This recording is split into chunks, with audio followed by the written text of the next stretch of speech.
Qué gusto estar nuevamente con ustedes el día de hoy, que es viernes. Estamos iniciando la semana aquí en su programa de Familia en Familia en Montemaría Radio y Televisión. Bienvenidos aquí a su segmento, como cada viernes, dedicado al cuidado del adulto mayor. ¿Sí? Mi nombre es Miguel Ángel Torres. Algunas personas de ustedes me conocen, o algunas personas se están integrando con nosotros en esta plataforma, en estas transmisiones, y déjenme decirles que vengo de un centro especializado para la atención del adulto mayor que se llama Residencia Plenitud. Este centro es un centro en donde nos hemos especializado para servir a las demás personas, ¿sí? Acá contamos con una experiencia en el manejo de la salud de las personas con la experiencia de más de 30 años que hemos tenido cuidando la salud de las personas del sur de los Estados Unidos y el norte de la República Mexicana, ¿sí? Déjenme platicarles que anteriormente Residencia Plenitud era un centro hospitalario, ¿sí? Contábamos con toda una infraestructura de un hospital para la atención de la salud de las personas. Pero llegó un momento en donde quisimos ir más allá, quisimos evolucionar, y esta evolución nos permitió llegar a ser lo que ahora somos, que es Residencia Plenitud, un centro especializado para la atención del adulto mayor, en donde no solamente vemos la parte físico-médica, sino también vemos la parte emocional de las personas, porque en muchas ocasiones, recuerden que estamos especializados en el cuidado del adulto mayor, llegan con nosotros tanto las personas que ingresan, que les llamamos residentes, como sus familiares con algunos problemas emocionales, algunas situaciones como depresión, en donde con el trabajo arduo tratamos de que esto no se anide en el corazón ni en las personas, para que no les haga daño. Y por supuesto, estamos enfocados a través de otro de nuestros partes fundamentales, como es la relación que puedan tener la parte espiritual, ¿sí? Ahí somos muy respetuosos, pedimos con todo respeto poder intervenir y poder estar con ellos, si nos lo permite la familia y las personas y los residentes, por supuesto, para poder llevar esa palabra, ¿sí?, por la cual Dios nos ha dado el propósito, ¿sí? Y es así como surge Residencia Plenitud. Después de ser un centro de atención hospitalaria, evolucionamos para el cuidado del adulto mayor, y aquí hemos tenido la oportunidad de servir a tantas y tantas personas en el caminar del desarrollo de la vida de Residencia Plenitud. Y pues bien, ahorita que ya estamos en una nueva etapa del servicio y atención, como lo comentamos en programas pasados, ya estamos teniendo, gracias a Dios, la oportunidad de ofrecer cada vez mayores servicios especializados para nuestros residentes de forma permanente, los que viven con nosotros, o bien los residentes de forma temporal, los de daycare, guardería, o bien las personas que están con nosotros en otro de los servicios que tenemos, que es la convalecencia de cuidados postoperatorios. Y estoy hablando de el servicio de rehabilitación física, ¿sí? Esto es algo importante porque estamos cada vez yendo más allá para el cuidado y la atención de las personas que necesiten ese cuidado especializado. Y bien, Residencia Plenitud, ya empezamos, ya estamos en marcha con esta nueva integración de servicios, que es el cuidado y la rehabilitación, enfocado a aquellas personas que han tenido algunas eventualidades y lo necesiten. Y siguiendo en esta secuencia de los programas anteriores, vamos a hacer una recapitulación para poder ver lo que es el cuidado del adulto mayor o de las personas a través de la rehabilitación, ¿sí? platicamos la vez pasada, que tuvimos oportunidad de empezar las bases de qué es una rehabilitación enfocado a lo que es un ataque cerebral. ¿Se acuerdan? Pero antes de eso, permítanme darle una bienvenida y un agradecimiento a aquellas personas, a todos ustedes, personas que nos están siguiendo desde diferentes partes y países del mundo. Aquí tenemos, por ejemplo, personas que están desde Francia siguiendo nuestras señales. Muchas gracias, porque ustedes hacen posible que esta señal que se genera aquí desde Tijuana, Baja California, México, pueden llegar a tantos y tantos lugares, ¿sí? Tenemos también a las personas que están desde Costa Rica, las personas que están desde Chile, las personas que están en Colombia, ¿sí? Muchas gracias porque están siguiendo esta transmisión y nosotros estamos felices de poder llevar a cabo este engranaje de toda la estructura de Montemaría Radio para que pueda funcionar gracias a ustedes, a las personas que desde Canadá están siguiendo esa transmisión, las personas que desde los Estados Unidos de América y por supuesto aquí en México. Sí, muchas gracias, porque gracias a todos ustedes esta es una señal que se mantiene al aire. Y por supuesto, muchas gracias porque muchos de ustedes que con su granito de arena están apoyando y aportando a esta causa para llevar la evangelización a tantas personas que lo necesitan, estamos en el aire. ¿Sí? Bueno, siguiendo con nuestro tema de rehabilitación, vamos a hacer una recapitulación, si me lo permiten, de lo que habíamos venido platicando y habíamos venido teniendo, que estábamos hablando el tema de la rehabilitación posterior a un ataque cerebral. Y vamos a recordar rápidamente, un ataque cerebral había de dos tipos, nos comentaban. Uno es un ataque cerebral isquémico o accidente cerebrovascular. Este se produce cuando las células cerebrales mueren debido a un flujo sanguíneo inadecuado. ¿Recuerdan? Cuando pasa un evento en una parte del cerebro y no permite que llegue el flujo sanguíneo. Por lo tanto, las células, al no recibir el oxígeno y los nutrientes, mueren, provocando que en esa parte donde se provocó ese evento isquémico, se les dice, se pierda el manejo de lo que en esa parte del cerebro se manejaba, ¿sí?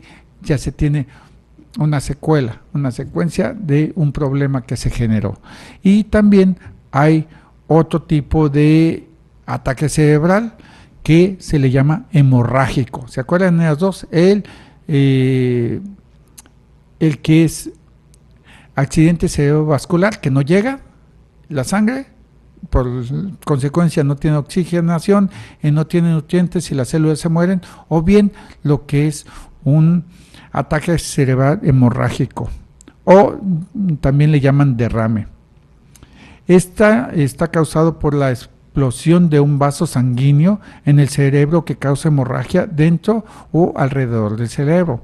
Este es algo diferente. El primero no llega la sangre y el hemorrágico, uno de los vasos sanguíneos que tenemos en el cerebro se rompe y se riega la sangre, produciendo daños. ¿Sí? Bueno, es algo de lo que estamos platicando. También platicábamos que la rehabilitación ayuda a los sobrevivientes del ataque cerebral a volver a aprender aptitudes que se han perdido cuando se daña una parte del cerebro. Eso es algo importante, porque ¿hacia dónde va dirigido la rehabilitación posterior al ataque cerebral? A que ayudar a estas personas de un ataque cerebral a volver a aprender, ¿sí? Aptitudes que se han perdido a causa de este problema que se suscitó en su cerebro. Bueno, ¿qué más platicamos? También platicamos que la terapia de rehabilitación comienza en el hospital después de haberse estabilizado al paciente, a la persona.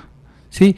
Fundamentalmente, lo primero que cuando ocurre un ataque cerebral, tanto de un ataque isquémico o hemorrágico, lo primero es la estabilización, porque este problema que se genera en el cerebro obviamente causa daño, y ese daño puede ser devastador. Entonces lo primero que hay que hacer es la estabilización de esta persona. Ya que está estabilizada, ya está en un estado general más estable, a menudo dentro de las 24, 48 horas después del evento cerebral, hay procesos, empezar el proceso de rehabilitación para ver en qué estado se encuentra, cuáles son los daños y cómo tratar de que este evento no deje unas secuelas que nos impidan tener una vida digna, plena y feliz, ¿sí? Y con amor.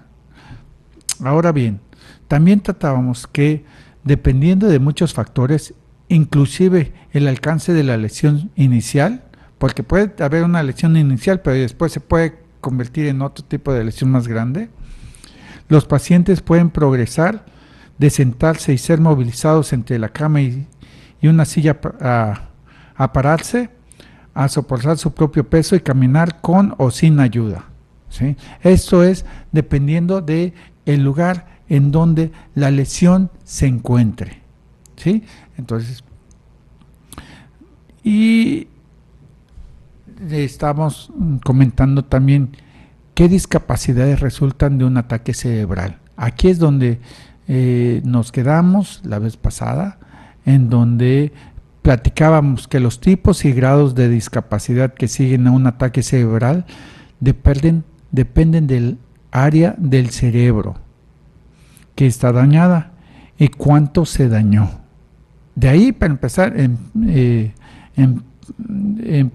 se empieza a ver los tipos de discapacidad que se pueden llegar a producir. Es difícil comparar una discapacidad individual a otra, ya que cada ataque cerebral puede dañar partes y cantidades levemente diferentes en el cerebro. Sí, no es lo mismo un ataque cerebral que le da a una persona, y no tiene que ver en ocasiones por la edad ni por si es hombre o mujer, sino que puede ser diferentes porque somos seres humanos creados, recordemos, a imagen y semejanza del Señor. Cada uno de nosotros somos especiales, ¿sí? Y en ocasiones estos ataques cerebrales, estos eventos pueden dar un resultado diferente en mí como en otra persona, por ejemplo, ¿sí? Es difícil, decía, generalmente el ataque cerebral puede causar 5 tipos de discapacidades. A ver, esto se está volviendo interesante. Nos dicen que generalmente los ataques cerebrales pueden generar 5 tipos de discapacidades. Vamos a ver qué tipos de discapacidades. Primero, parálisis o problemas para controlar los movimientos. A ver, tenemos el problema. Un ataque cerebral nos puede generar parálisis o problemas para controlar los movimientos. Otro problema es trastornos sensoriales que incluyen dolor, ¿sí? Puede ser que no tengamos problemas de movilidad, pero sí puede tener trastornos sensoriales que nos generen dolor o nos generen algún tipo de discapacidad en este sentido. Otro de las discapacidades que pueden resultar es problemas para usar o entender el lenguaje, ¿sí? Dependiendo en dónde está la lesión, puede generarse también problemas para poder comprender el lenguaje o bien para expresar el lenguaje. Entonces esa es otra parte que puede haber discapacidad. La cuarta es problemas con el pensamiento y la memoria. puede ser muy afectado también las capacidades para el pensamiento y la memoria en un ataque cerebral. Y quinto, la quinta discapacidad que puede generar un ataque cerebral son los trastornos emocionales. ¿Sí? Si ya tenemos esto presente, entonces, ¿qué les parece si vamos viendo cada uno de estas discapacidades, qué es y cómo se va formando y cómo se presenta? Primero vamos a presentar parálisis o problemas para controlar el movimiento, control motor, ¿sí?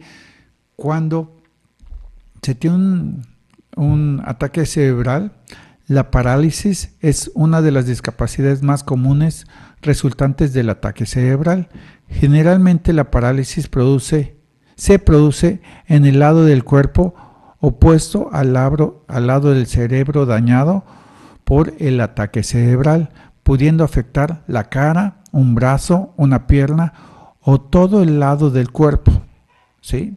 Nos dice, énfasis, esta parálisis de un lado se llama hemiplegia. Se implica la incapacidad completa de moverse de todo el lado, ¿sí? O hemiparesia, si es menos la debilidad total. A ver, vamos a ver. Si yo tengo, vamos a poner un ejemplo de una persona en que tiene un ataque cerebral y le da en esta parte del lado derecho, ¿sí?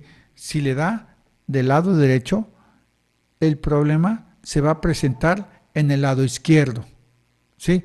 Okay, ese es, bueno, para las personas que están siguiendo en la televisión, vean, ese es mi lado derecho, pero es su lado izquierdo de ustedes, ¿sí? Vean, bueno, si les da de este lado, mejor lo vamos a ver, el problema va a ser del otro lado del cuerpo. Si a la persona le provoca en este lado la lesión, en este hemisferio, el problema va a ser del otro lado del cuerpo, ¿sí? Ahora bien, si la parte del cuerpo en donde está afectado, medio aquí, y me afecta toda esta parte, y tengo una parálisis completa del cuerpo, brazo, pierna, todo este lado, se llama hemiplegia, ¿sí? Por eso, están hemiplégicos es cuando están con un lado sin moverse bien. Pero puede ser que me haya afectado de ese lado, esta parte del cuerpo, pero puedo mover el brazo, pero no la pierna. Entonces, a eso se le llama hemiparesia, ¿sí? Bueno, ya vamos comprendiendo un poquito algunos términos que nos hablan los médicos, los doctores, cuando estamos en situaciones de apremio y a veces nos hablan, oye, ¿de qué se trata esto? Bueno, ellos manejan algunos términos como estos, ¿sí? Los pacientes con ataque cerebral nos comentan que tienen hemiparesia o hemiplegia, podrían tener dificultad con las actividades diarias como caminar y agarrar objetos. Recordemos, voy a hacer un paréntesis, ¿de dónde estoy sacando esta información? Sí, esto lo vimos la vez pasada, pero es importante que lo platiquemos. Que esta información la estoy sacando de un instituto que se encuentra en Estados Unidos, el Instituto Nacional de Trastornos Neurológicos y Apoplejía, ¿sí? El cual en la parte de trastornos neurológicos tiene un capítulo de la rehabilitación posterior al ataque cerebral. Es un instituto que está a la vanguardia en todo lo que tiene que ver la rehabilitación después de un proceso de ataque cerebral, un proceso neurológico, ¿sí?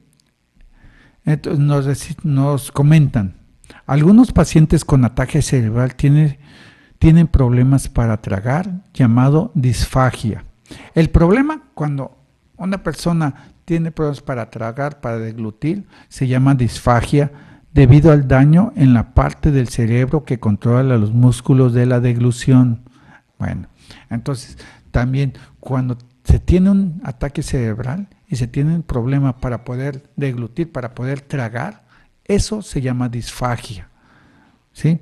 Y puede ocurrir también a través de lo que tiene que ver con un ataque cerebral, ¿sí? El daño en la parte baja del cerebro, el cerebelo, puede afectar la capacidad del cuerpo para coordinar el movimiento, una discapacidad llamada ataxia, que lleva a tener problemas con la postura del cuerpo, caminar y el equilibrio. Bueno, ya estamos teniendo un poquito más de nociones de lo que es la rehabilitación, cuáles son algunos de las discapacidades que se presentan con un ataque cerebral, y acabamos de platicar de parálisis o problemas para controlar el movimiento, ¿sí? Ahora bien, vamos a ir con otro de las discapacidades, ¿sí? ¿Se acuerdan? Este era uno. El siguiente es trastornos sensoriales que incluyen dolor. Los pacientes con ataque cerebral podrán perder la capacidad de sentir el tacto, dolor, la temperatura o la posición, ¿sí? Entonces, esas personas que tienen el ataque cerebral pueden perder esa capacidad del tacto, ¿sí? A veces pueden perder la capacidad de sentir dolor o sentir dolor sin que haya un cuerpo que lo esté provocando. También tienen la capacidad de sentir una temperatura diferente a la que se esté presentando o la posición, ¿sí? Los déficits sensoriales también pueden dificultar la capacidad de reconocer objetos que los pacientes sostienen y pueden ser tan graves como para causar la pérdida de reconocimiento del miembro propio. ¿Qué nos está diciendo aquí? Que en ocasiones puede haber personas que no puedan reconocer que tienen su brazo, aún cuando lo tengan. Eso en ocasiones se genera con personas que tienen amputado un miembro del cuerpo y siguen sintiendo que ahí lo tienen. Pues bien, ahora con esto puede darse el caso que aun cuando tengas el brazo, tengas este brazo, no lo sientas, ¿sí? Pienses que no lo tienes. Ese es uno de las cuestiones que puedes tener como discapacidad. También nos dice, la pérdida de continencia urinaria es bastante común inmediatamente después de un ataque cerebral y se produce a menudo por una combinación de déficits sensoriales y motores, ¿sí? Los sobrevivientes del ataque cerebral podrían perder la capacidad de sentir la necesidad de orinar o la capacidad de contraer los músculos de la vejiga, ¿sí? Eso puede suceder. Es algo muy común que cuando alguien tiene un ataque cerebral pueda tener esa incontinencia, ¿sí? Algunos podrían no tener suficiente movilidad como para poder llegar al baño a tiempo. También puede producirse la falta de control intestinal o estreñimiento.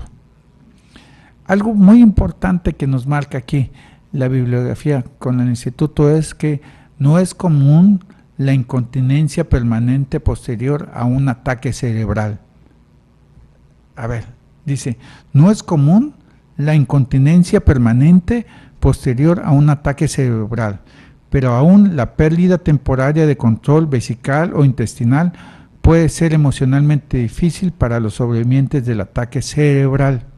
Esto es algo, por ejemplo, que nosotros vivimos ahí, tenemos experiencia en el manejo de personas que han tenido ataques cerebrales, ¿sí? Que vemos que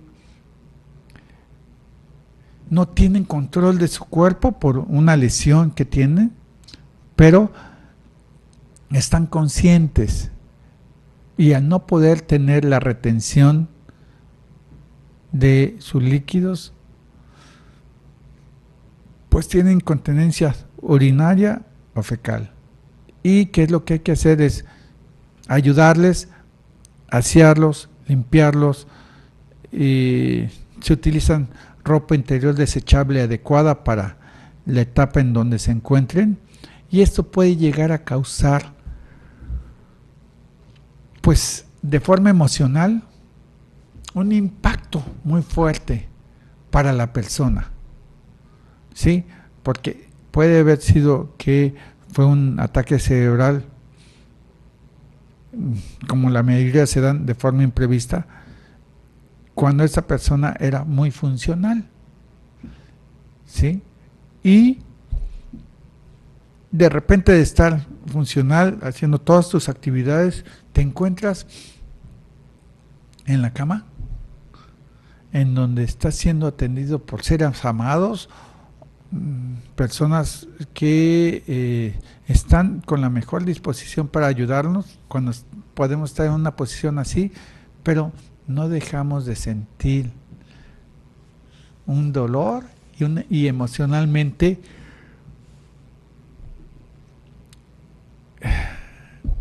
un problema que puede llevarnos a una depresión, ¿sí? Entonces, eso es algo importante que hay que tener en cuenta, ¿sí? La bibliografía nos marca, y nosotros lo hemos visto, que en la gran mayoría de las ocasiones esto puede revertirse, ¿sí? Para que eso sea temporal y puedas seguir teniendo el control de tu cuerpo, ¿sí? En esta parte. Frecuentemente los sobrevivientes del ataque cerebral tienen una variedad de síndromes de dolor crónico, ¿sí? Que se produce debido al daño producido por el ataque cerebral sobre el sistema nervioso. Se le llama dolor neuropático. En algunos pacientes con ataque cerebral, nos marca, las vías sensoriales en el cerebro están dañadas, causando la transmisión de señales falsas que producen la sensación de dolor en una extremidad o lado del cuerpo que tiene el déficit sensorial. ¿De qué nos dice esto? Que también en el proceso de ataque cerebral hay ocasiones en donde podemos sentir un dolor en esta parte, por ejemplo, en la parte del cuerpo que está siendo afectada, pero puede no existir un factor que esté incidiendo para que tengamos dolor.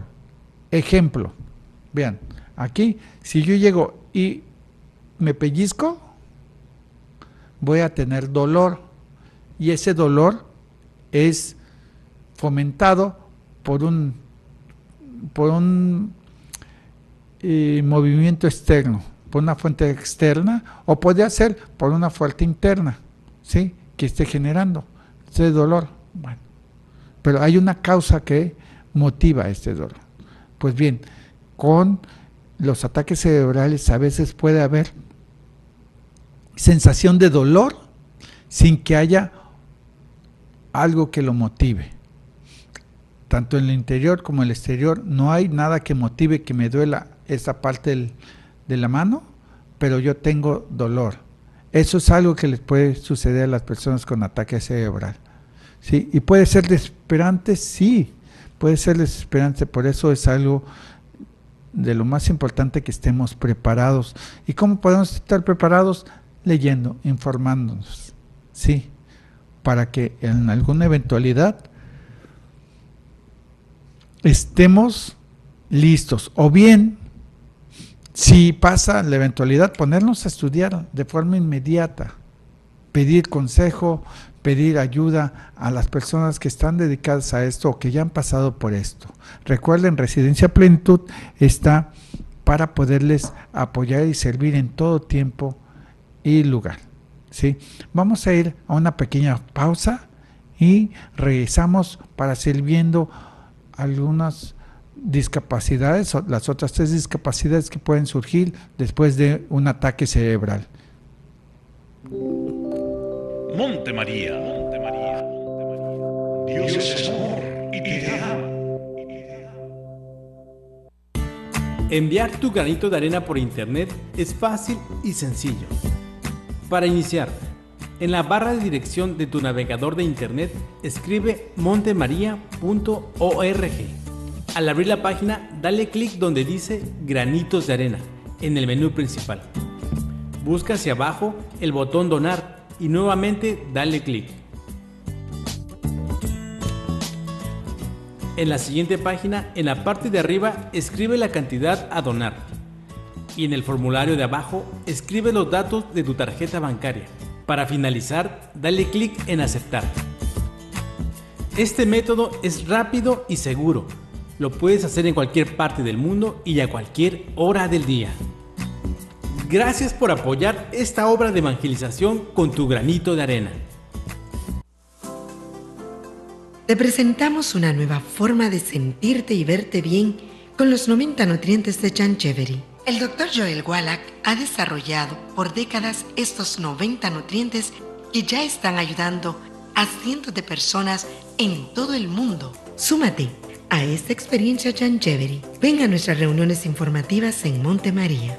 Comunícate a los teléfonos 689-7390 o en Chula Vista, California, al 619-420-1538 y ten la oportunidad de tener estos 90 nutrientes esenciales que tu cuerpo necesita. Dios es amor y te ama. Ábrele tu corazón.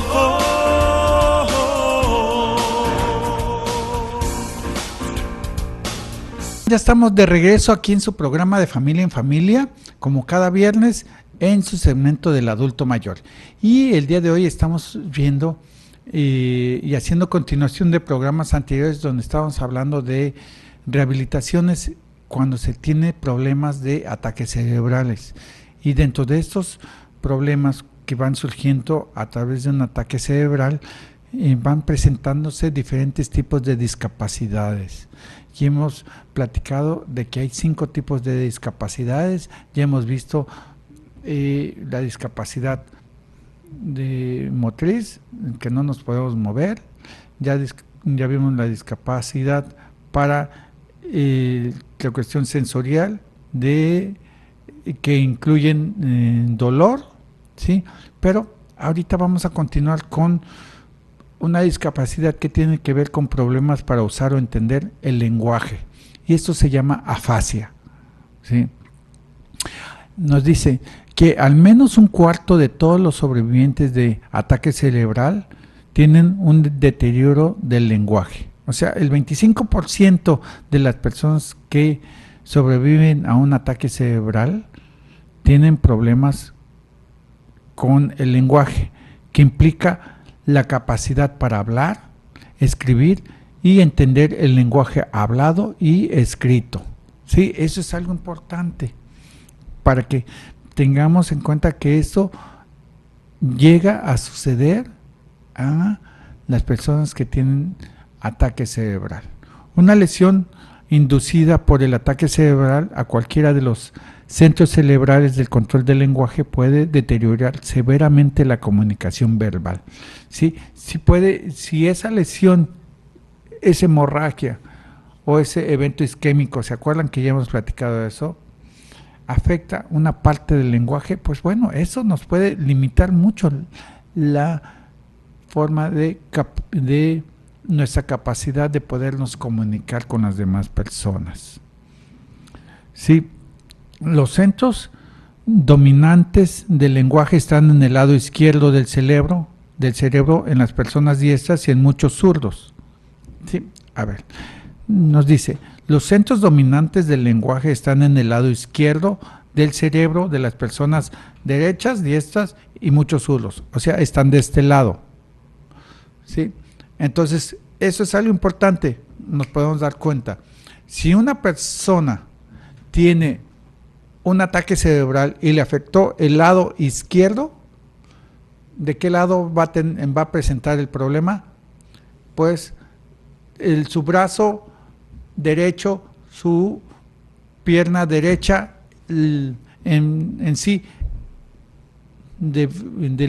toda la parte derecha va a tener problemas, pero además, como la mayoría desarrollamos y tenemos el control del lenguaje en la parte izquierda, que es donde generó este ataque, también podemos tener problemas con el habla. Si las personas tienen problemas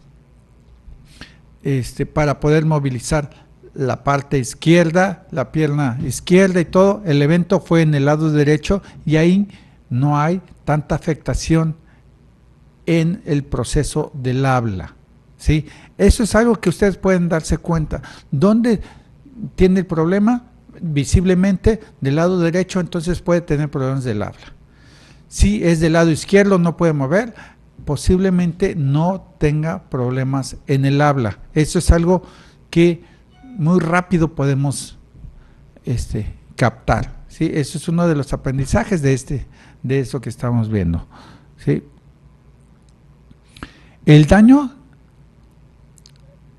a un cerebro del lenguaje ubicado en el lado dominante del cerebro, conocido como el área de Broca, causa afasia expresiva. Las personas con este tipo de afasia, la afasia, acuérdense, es el problema de comunicación del lenguaje, tienen dificultades para transmitir sus pensamientos por medio de palabras o escritos.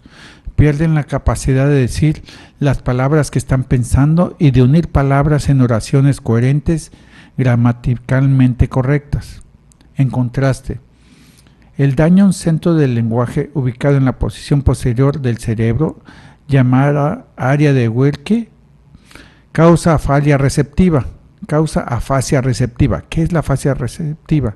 Las personas con esta condición tienen dificultad para entender el lenguaje hablado o escrito y tienen a menudo habla incoherente. Aunque pueden formar oraciones gramaticalmente correctas, a menudo sus palabras no tienen significado. La forma más grave de afasia es la afasia global. Está causada por daño extenso en diversas áreas del cerebro que involucran el funcionamiento del lenguaje. Las personas con afasia global pierden casi toda su capacidad lingüística, no pueden entender el lenguaje o usarlo para transmitir sus pensamientos, ¿sí? Entonces, esto es algo importante, porque, veamos, si la lesión es del lado izquierdo, es donde tenemos el lenguaje, si es de este lado, para acá, puede tener problemas para poderse comunicar, para poder estructurar bien las palabras, unir las oraciones de forma correcta gramaticalmente. Si el problema lo tuve del lado izquierdo, pero en la parte de atrás, puede tener problemas para poder entender el lenguaje. Puede llegar a producir oraciones, pero pueden hablar, pero puede que no sea de forma correcta y adecuada y no expresen lo que quieren expresar. Y hay personas que han tenido un problema extenso, por ejemplo, un derrame, una hemorragia, que tuvo un problema serio en toda esta parte del cerebro, puede llegar a que la comunicación, el lenguaje se pierda. ¿Sí? Eso es algo importante también para tenerlo en cuenta. ¿Sí? Problemas, ahora otro tipo de la discapacidad es problemas con el pensamiento y la memoria. El ataque cerebral puede causar daño a partes del cerebro responsables de la memoria. Ahorita ya estamos viendo partes de la memoria, el aprendizaje y el estado de alerta. Los sobrevivientes del ataque cerebral podrían tener capacidad de concentración dramáticamente acortada o podrían déficit de la memoria a corto plazo. Sí, eso puede suceder también. Las personas también podrían perder su capacidad de hacer planes, entender significados, aprender nuevas tareas o participar de otras actividades mentales complejas. Puede llegar el caso de que una persona que funcionalmente se encuentre bien, tenga un evento, un ataque cerebral y pueda salir avante, sobrevivir ese ataque cerebral, poder tener movilidad, poder tener habla, comunicación verbal, pero poder o no tener problemas con el dolor, ¿se acuerdan? Sensorialmente, pero esa cuarta es tener problemas con la memoria, y puede ser con memorias o déficit de concentración. No te puedes concentrar, no puedes estar viendo algo, haciendo algo por un periodo de tiempo porque te desconcentras, o bien su memoria a corto plazo es muy limitada. Estamos desayunando, terminamos de desayunar, pasa unos minutos y quiero desayunar, oye, tengo hambre, ya se les olvidó, ¿sí? O ese es un ejemplo, o otros ejemplos de platicar lo mismo varias veces, ¿sí?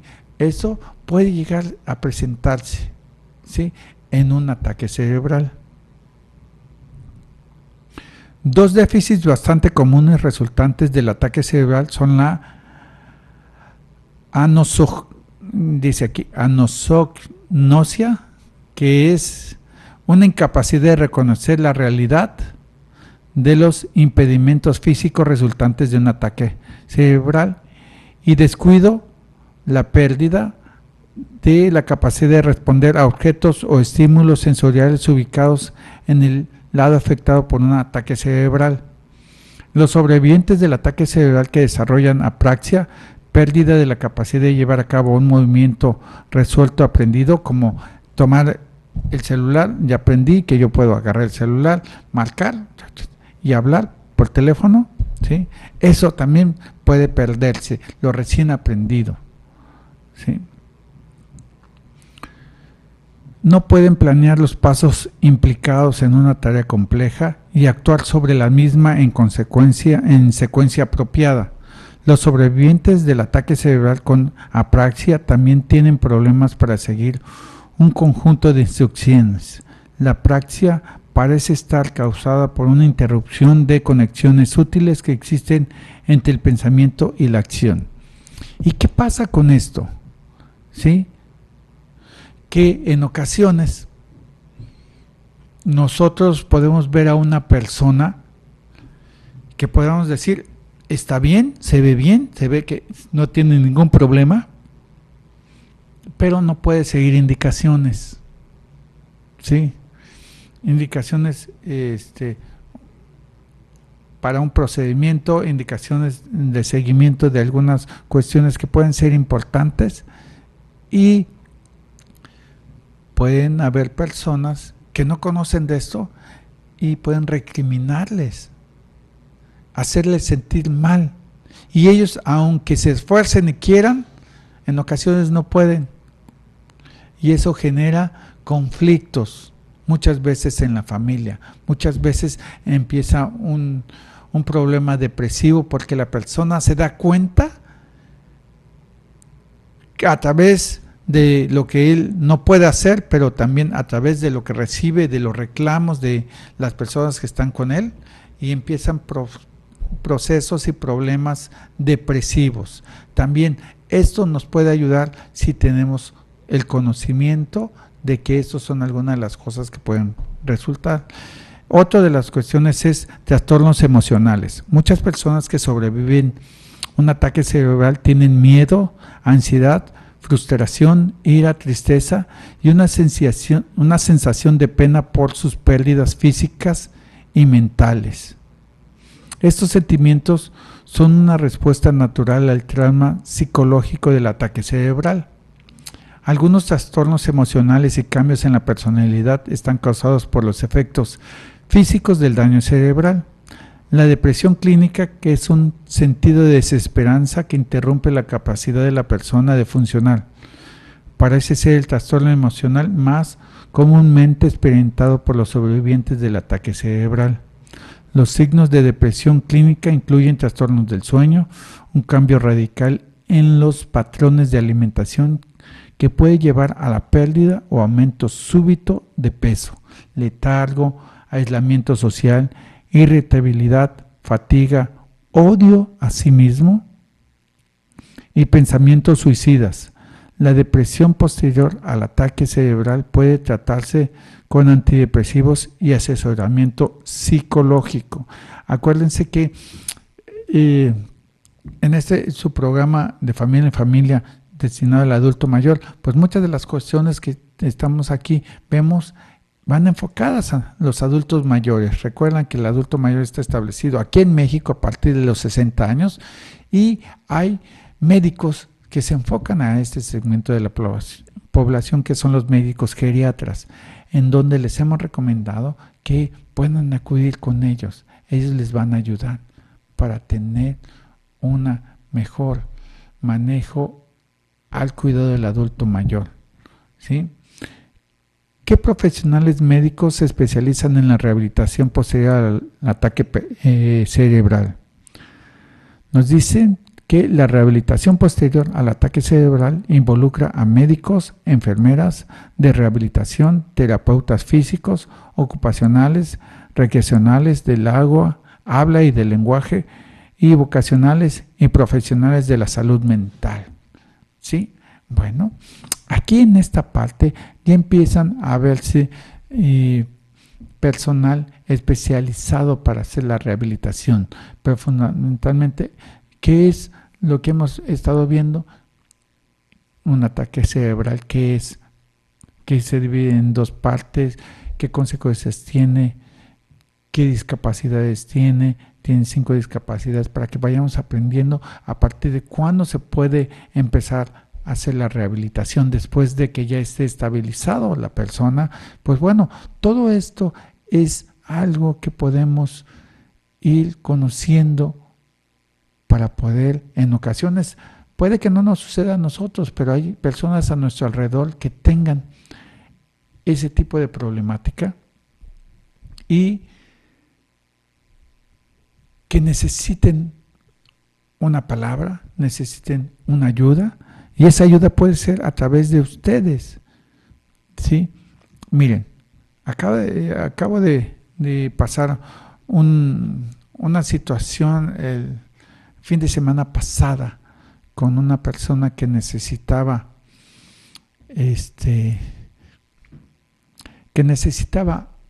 ayuda, consuelo, en donde, recuerden, nos encontramos en la ciudad de Tijuana, estamos a un costado de los Estados Unidos de América, en uno de los estados más grandes y avanzados de la Unión Americana, como es California.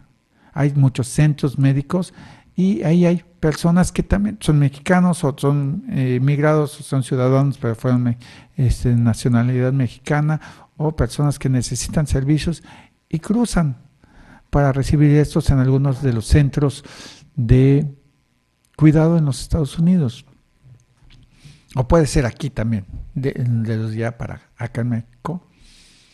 Y en ocasiones están en una sala, en una habitación de hospital, solos. ¿Sí? Y recibiendo un tratamiento, recibiendo un servicio médico o una atención de la salud, y en muchas ocasiones se encuentran solos y no los visitamos. Les invito a que tengan y se den un tiempo para poder visitar a las personas. No saben qué bien nos hace a todos que en los momentos de apremio, en esos momentos de ayuda, podamos recibir la visita de personas a las cuales les importamos. Sé que en este mundo globalizado estamos con las actividades medidas, el tiempo, tengo que ir aquí, tengo que ir allá y todo. Hagamos un alto en el camino para poder ir y hacer una visita a esa persona que en algún momento de nuestra vida se intersectaron los caminos de ellos con nosotros y poderlos dar ese aliento. Y aparte también déjeme decirle que es un mandato que nuestro Señor nos da, que vayamos y visitemos a las personas que están en necesidad. Llevemos esa palabra, ¿sí? Bueno, Y esto me pasó el domingo pasado, me enteré el sábado, fuimos el domingo pasado, visitamos a esta persona, llevamos el mensaje que el Señor nos había indicado, y el día de hoy en la mañana, cuando estábamos desayunando con mi amada esposa y mi hijo, nos llegó el mensaje que acaba de fallecer. ¿Sí? Estaba en una situación compleja, ¿sí? Pero si hubiéramos sido omisos al llamado, posiblemente el día de hoy estaríamos arrepentidos de no haber ido. En ocasiones no hay tiempo. Ya no puedes hacerte el tiempo porque ya no está la persona, ¿sí? Y no es, bueno, este caso fue una cuestión así grave, pero también puede ser con nuestra familia, ¿sí? Que no nos damos el tiempo. Les invito a que se hagan el tiempo, acudan a visitar a sus papás, a sus mamás, al abuelo, a la tía, al hermano, al primo, al hijo, a la hija, ¿sí? Que nos hagamos ese tiempo, porque posiblemente después ese tiempo ya no podrá llegar, y es más, la persona ya puede no estar, ¿sí? En Residencia Plenitud estamos buscando la especialización en el servicio que ofrecemos. Ahorita estamos ya metidos en la ayuda para aquellas personas que han tenido alguna eventualidad que necesitan rehabilitación, ¿sí? Les recuerdo que estamos en nuestra dirección aquí en Tijuana, Baja California, en la calle José María Larroque, número 990, Fraccionamiento Soler, aquí en Tijuana, Baja California, México. El código postal es 22.530. Estamos a 3.5 millas de la línea, cruzando por la garita de San Isidro, y de una forma muy sencilla de llegar. Nuestra página en internet es www.residenciaplenitud.com. Nuestro correo de contacto es contacto@residenciaplenitud.com, como lo están viendo en pantalla, o bien nuestros teléfonos de contacto. Aquí en México la clave helada es 664 y los teléfonos 630-4166 y 378-7352. Repito, 630-4166 y 378-7352. Desde los Estados Unidos de América, el código de área es el 619-870-1864. Repito, 619-870-1864, en donde estamos para servirle. Nuestra página, repito, www.residenciaplenitud.com. Ustedes pueden acercarse ahí con nosotros para solicitar esta información que estamos dando del programa de hoy, de los programas anteriores, solicitar información para el cuidado de su ser amado, solicitar información para ver algún seguimiento de alguna situación que estén pasando, o bien para recibir capacitación para el cuidado de un adulto mayor. Con mucho gusto estamos para servirle, ¿sí? Abriendo espacios como estos, que con la ayuda de ustedes puede ser posible que lleguemos a aquella persona que lo necesita. Recuerden que Dios es amor y te ama.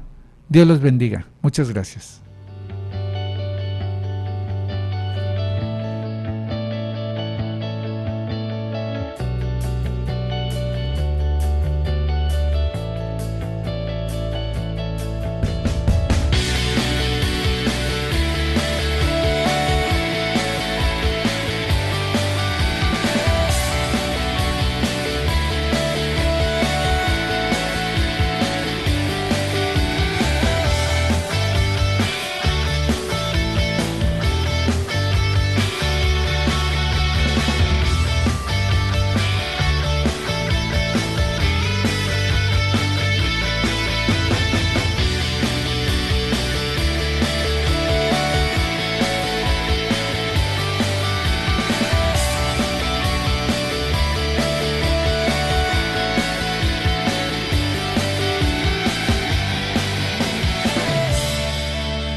amor y te ama. Ábrele tu corazón